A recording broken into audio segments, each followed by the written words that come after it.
E a vida continua. Capítulo 14. Novos rumos. A senhora Serpa, estática, não conseguiu articular palavra. Evelina! Evelina! Gritava o moço, como que dementado de júbilo. Agora que vi você, reconheço que estou vivo. Vivo! Cláudio considerou a delicadeza do momento e recomendou medidas para que o rapaz fosse abrigado no lar de Ambrósio até que se lhe providenciasse hospitalização conveniente, de modo a se adaptar ao meio como se impunha. Depois de passes reconfortantes em que se lhe sossegaram as emoções, Túlio Mancini foi conduzido à residência dos modestos amigos que o acolheram alegremente enquanto o grupo socorrista retornava ao campo doméstico. Distinto psicólogo, irmão Cláudio, se absteve de quaisquer alusões pessoais, a não ser nas frases ligeiras com que notificou a Fantine e a senhora Serpa a possibilidade de reverem o amigo reencontrado no dia seguinte, se o desejassem, prometendo indicar-lhes o endereço preciso, de vez que esperava situá-lo em dependência de reajuste e descanso, tão logo pudesse avistar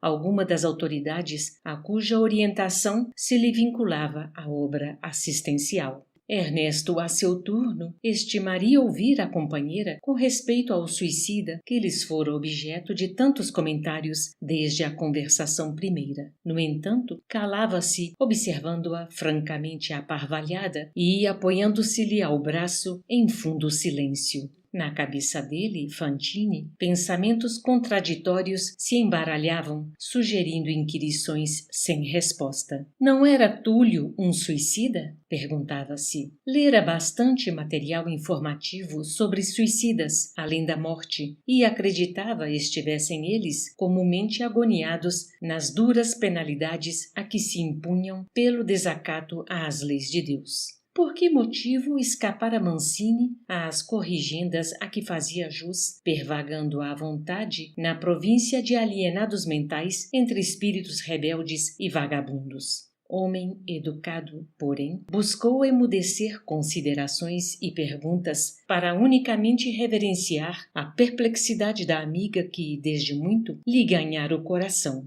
Passo a passo e diálogo a diálogo, a equipe dispersou-se entre saudações de fraternidade e votos de paz. A sós com Evelina, entretanto, o generoso amigo, para dissipar os pensamentos constrangedores de que havia cercada, sorriu e falou com excelente humor, infundindo-lhe calma e otimismo.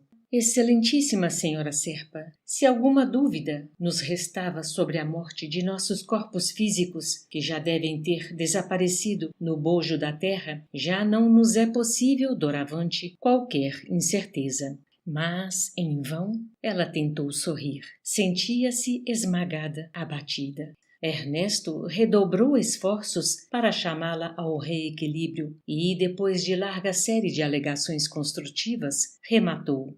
Acaso não temos nós solicitado trabalho? Quem dirá, não tenhamos sido induzidos, sem perceber, pelas autoridades daqui ao achado de hoje. Esse Túlio, que lhe foi um dia companheiro de sonhos, será talvez para nós o começo de novos rumos. Uma nova ocupação, um caminho de acesso à elevação espiritual a que nos cabe dar início. Você concordará em que o vemos necessitado de tudo. Aquela voz atormentada, aqueles olhos de doente não nos enganariam. Estamos diante de alguém que solicita atenções imediatas e, a rigor, sendo uma pessoa de suas relações, é nosso parente próximo. Somos agora os únicos familiares que ele possui. E porque a amiga se referisse de leve à dor misturada de assombro que a descoberta lhe causara, Fantine voltou ao bom humor do princípio e gracejou de braços abertos.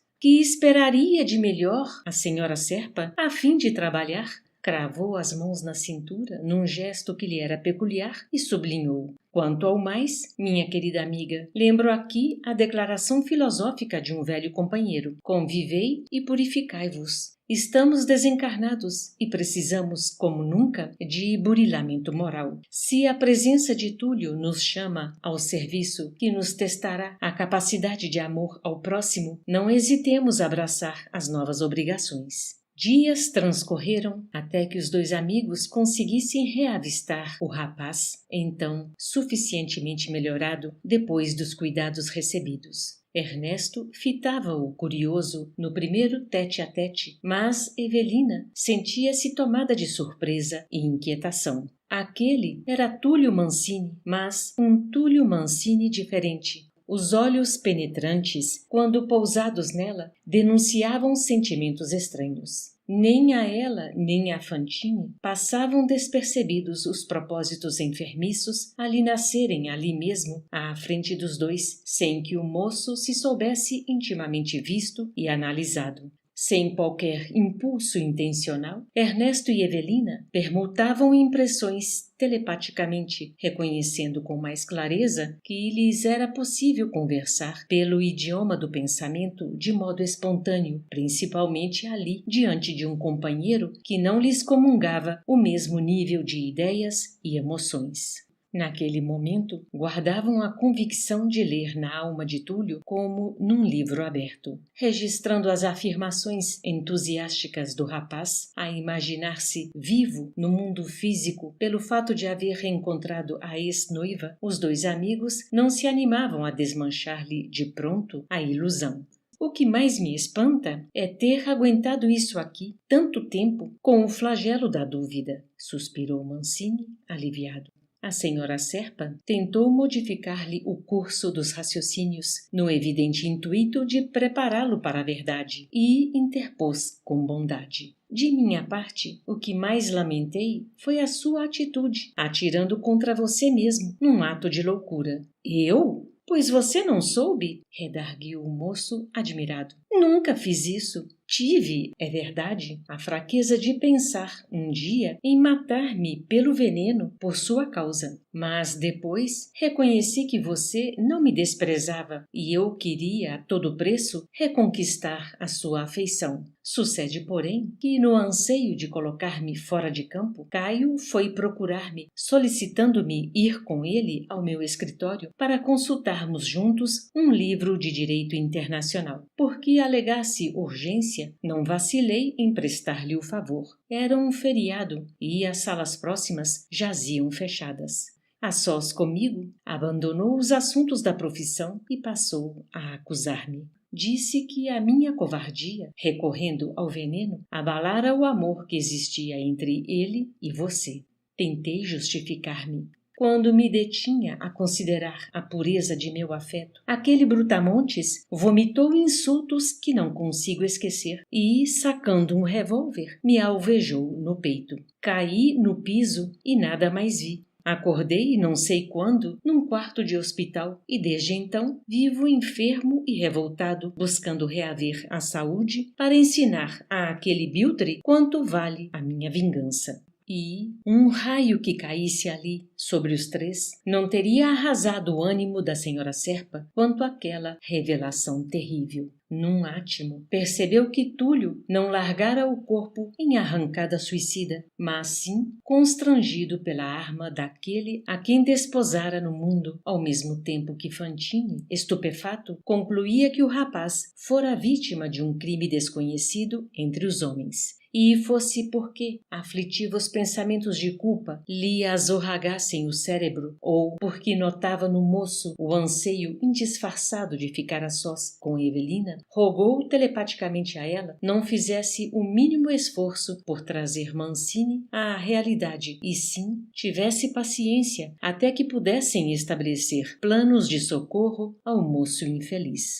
A senhora Serpa entendeu e Ernesto pediu licença para afastar-se. Queria pensar e repousar. Ao demais, informou-o. Era natural que os dois tivessem confidências de coração para coração. Mais tarde se reencontrariam. Embora contrafeita, Evelina aqueceu. Quando se voltou, porém, para o ex-noivo, sentiu-se algo desamparada, qual se renteasse com perigos ocultos. Mancini convidou-a a pequeno passeio pelo parque da instituição que o albergava, e em poucos instantes, ei-los um ao lado do outro, a passo vagaroso, entre sebes floridas e árvores protetoras, aspirando o vento embalsamado de nutrientes perfumes.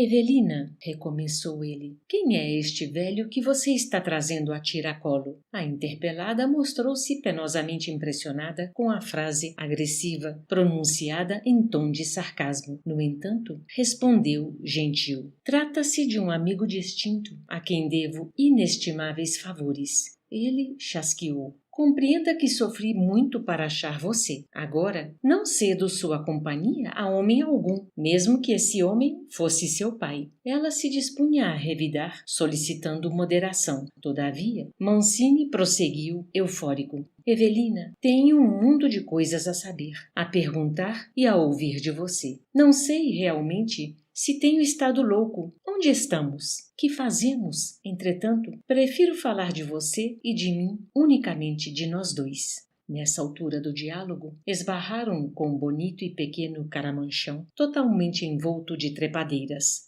Túlio, em voz suplicante, implorou fizessem ali uma parada de refazimento. Sentia dores quando se movimentava em demasia, alegou. Desde o tiro sofrido, não se reconhecia o mesmo. Evelina obedeceu maquinalmente, impulsionada pela compaixão. Acomodaram-se ambos num dos bancos existentes no recinto doce e agreste. O moço relanceou os olhos por todos os lados, como a certificar-se de que se viam absolutamente sozinhos, e, em seguida, cerrou a única porta da peça que passou a receber luz e ar através das altas e estreitas janelas que quase se comunicavam com o teto. Em se voltando para a companheira, patenteava no semblante tamanha expressão de sensualidade que a senhora estremeceu.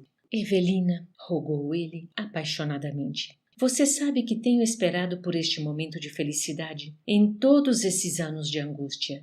Você e eu juntos. Ela não foi totalmente insensível ao apelo afetivo daquele homem jovem a quem amara e enterneceu-se. Relembrou as noites de cochichada ternura nos parques e nos cinemas antes de comprometer-se com Serpa.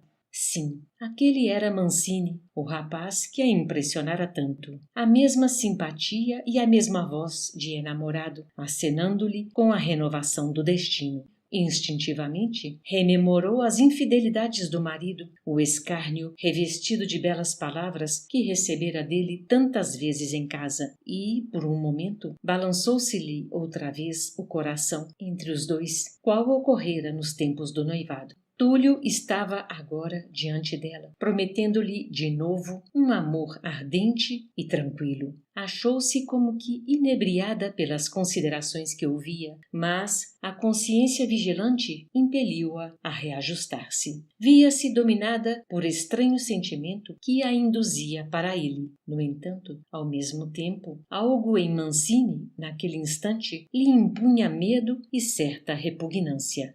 Ele não era mais o cavalheiro de outra época. Mostrava-se imponderado e desabrido. Moralmente refeita, Evelina confessava a si mesma que não lhe cabia o direito de ceder a quaisquer sugestões incompatíveis com a sua dignidade feminina. Casara-se, devia ao esposo lealdade e acatamento. A consciência controlou a sensibilidade. A noção dos compromissos assumidos guardou-lhe a alma nobre e sincera. Impôs-se fortaleza e serenidade. Enquanto semelhantes reflexões lhe escaldavam a cabeça, Mancini continuava. Evelina, deixe-me recostar em seu colo um momento só. Quero sentir o calor de seu coração. Tenho necessidade de você, qual o sedento quando se aproxima da fonte. Compadeça-se de mim. Observando os gestos de desconsideração que ele passara a assumir, a moça tentou recuar e replicou valorosa.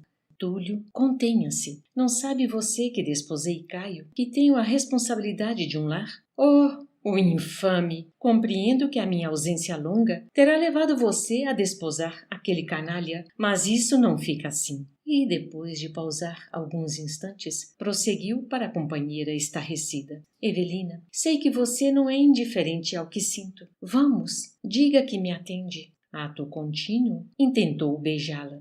Embora possuída de assombro e temor, ela ganhou ânimo e, retrocedendo, reagiu indignada. Túlio, o que é isso? Estará você louco? Tenho pensado em você dia e noite, desde que tomei o balaço daquele patife que levarei à cadeia. Não tenho mais ninguém na imaginação. Não se compadece você de mim? O entorno comovedor daquela voz feria-lhe fundo a alma. No entanto, a senhora Serpa objetou firme. Compreendo a sua estima e agradeço a lembrança, mas julga você justo atacar-me assim, desrespeitosamente, quando já lhe falei que tenho um marido e por isso mesmo contas a prestar?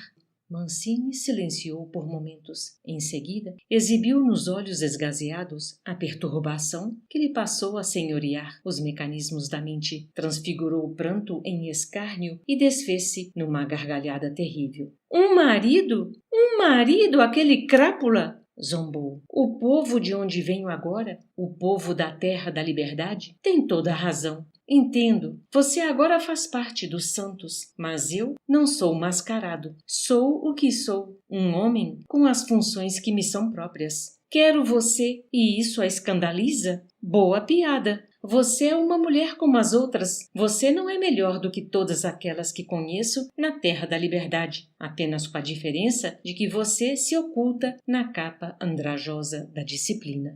Sim, suspirou Evelina, magoada. Não nego a minha fragilidade humana. Não acredita você, porém, que a disciplina é a melhor maneira de educar-nos e dignificar os nossos sentimentos?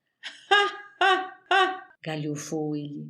Obediência é a camisa de força em que os hipócritas metem os simples, mas você mudará de ideia. A moça, agoniada, confiava-se à oração muda, implorando socorro aos poderes da vida maior. Enquanto isso, o companheiro avançava, mofando. Olhe para dentro de você mesma e verificará seu disfarce. Você é um anjo de pé de chumbo, igual aos outros macacos fantasiados que andam por aí. Largue mão disso. Todos somos livres, livres filhos da natureza para fazer o que quisermos. Proclame a sua independência se não deseja acabar na senzala dos tartufos da sujeição. Mancini investiu para ela e estava prestes a agarrá-la quando alguém, providencialmente, bateu à porta. Embora constrangido, Túlio refez-se de imediato e foi atender. O mensageiro declinou para logo a sua condição. Tratava-se de auxiliar do instrutor Ribas e vinha da parte dele a fim de conduzir a irmã Evelina Serpa ao Instituto de Proteção Espiritual para a solução de assunto urgente. A senhora Serpa respirou aliviada e percebeu que fora ouvida na silenciosa petição, e, enquanto agradecia o amparo salvador, Túlio, seguido igualmente de perto pelo emissário, voltou à casa de reajuste, onde foi recolhido à cela especial, destinada a serviço de segregação e tratamento.